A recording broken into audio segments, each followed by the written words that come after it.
Many new managers believe that if a team is talented, great results will just happen. But then reality hits. Projects stall, personalities clash, and progress feels painfully slow. It's frustrating and even a little nerve-wracking when you're supposed to be the one making it work. But here's the good news. Teams naturally go through predictable stages before hitting their stride. So in this video, I will unpack the Tuckman model, and this has 5 stages every team faces. And I'll share specific actions you can take at each point. And by the end, you will know exactly how to spot where your team is and how to guide them towards that high-performance sweet spot faster and with fewer headaches. So let's take a look.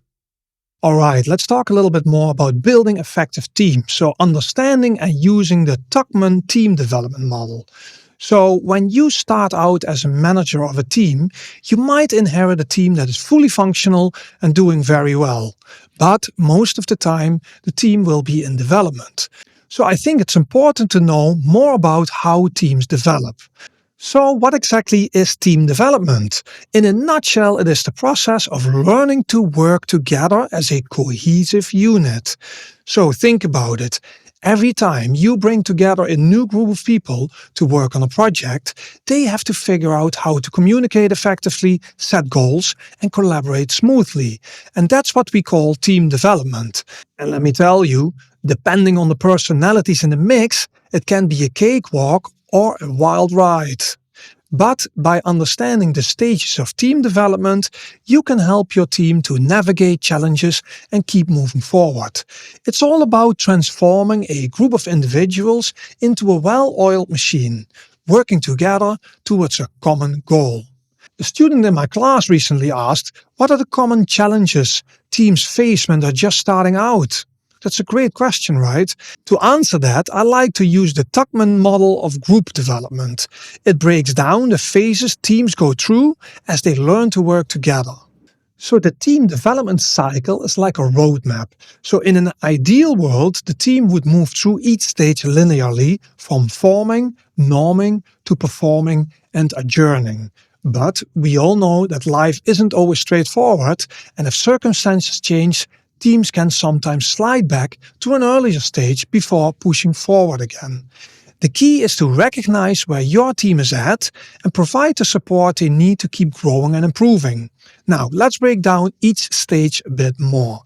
Let's start with the first stage, and that is forming. So in that stage, there's a lot of uncertainty and social interactions as the team gets acquainted to each other.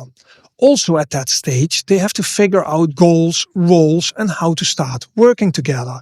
And progress can be slow and error-prone at this point. Team members often look for guidance and leadership in this stage. Here are some ideas of what you might be doing during this forming stage. So, during this stage, it's all about setting the foundation. So schedule an introductory meeting where each team member can share their background, skills, and experience. Use icebreakers to create a friendly, relaxed atmosphere, and work with the team to clarify project goals, objectives, and timelines. Collaborate and establish a shared vision and values, and assign roles and responsibilities based on each member's strengths. Set up communication channels and protocols, and start building trust through informal conversations and team building activities. And then we go to the second stage, and that is storming. And that is actually the most challenging stage, because the team members are learning to work together despite different personalities and working styles.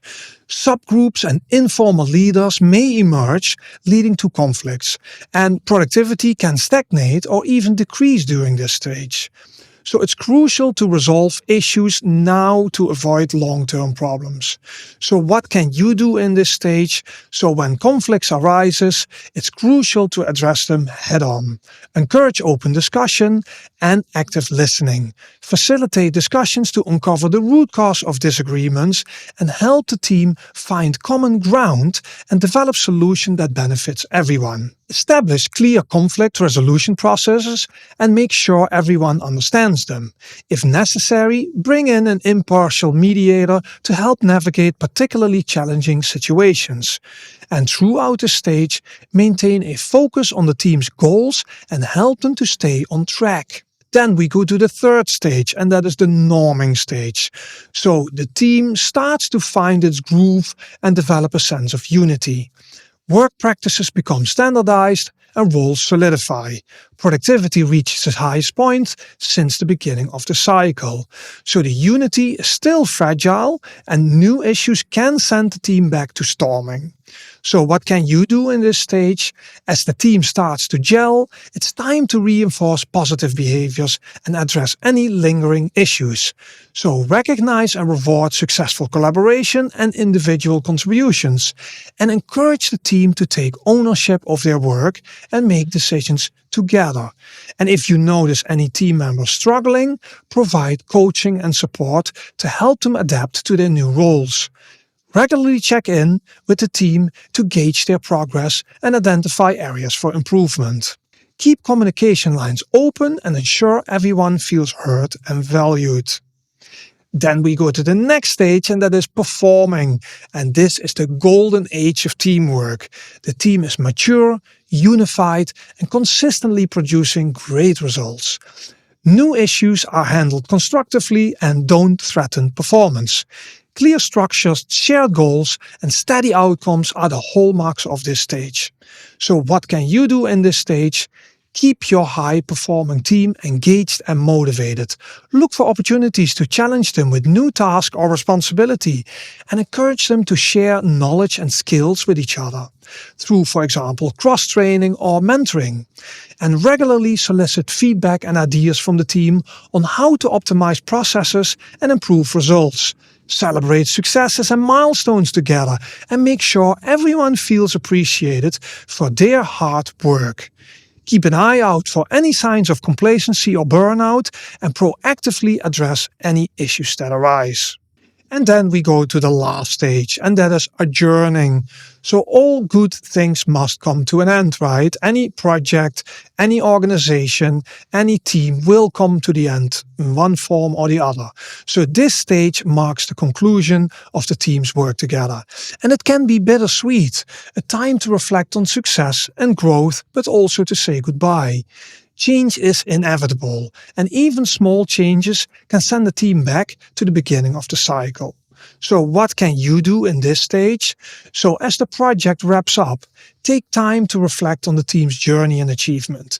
Schedule a final meeting or event where everyone can share their thoughts, experiences, and lessons learned. Encourage team members to provide constructive feedback on the project and their team experiences. So recognize individual and team accomplishments and express your gratitude for their dedication and hard work. Help team members transition to their next projects by providing guidance and support. If possible, create opportunities for team members to stay connected and collaborate in the future. So the key takeaway of all of this is building a great team takes time and effort.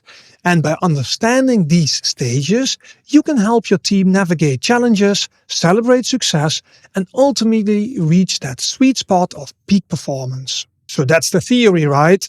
Now let's apply this with an exercise, the Tuckman's group development exercise. So question number 1, what I want you to do is identify your team's current stage. So are you in the forming stage, the storming, the norming, the performing, or the adjourning? What do you think? Then when you concluded that, then we go to question number 2, and that is write down 2 or 3 specific action steps you can take as a manager to support your team's growth and development based on their current stage. And once you've written that down, then you can put that into action, and hopefully that will help your team to perform even better. Thanks for watching. You are taking real steps towards becoming a stronger, more effective leader. So, what did you find most helpful today? Drop it in the comments if you'd like to share. And want to go further? Check out my full courses for step-by-step lessons on becoming a better manager. And don't forget to like and subscribe so you never miss a new video. See you in the next one.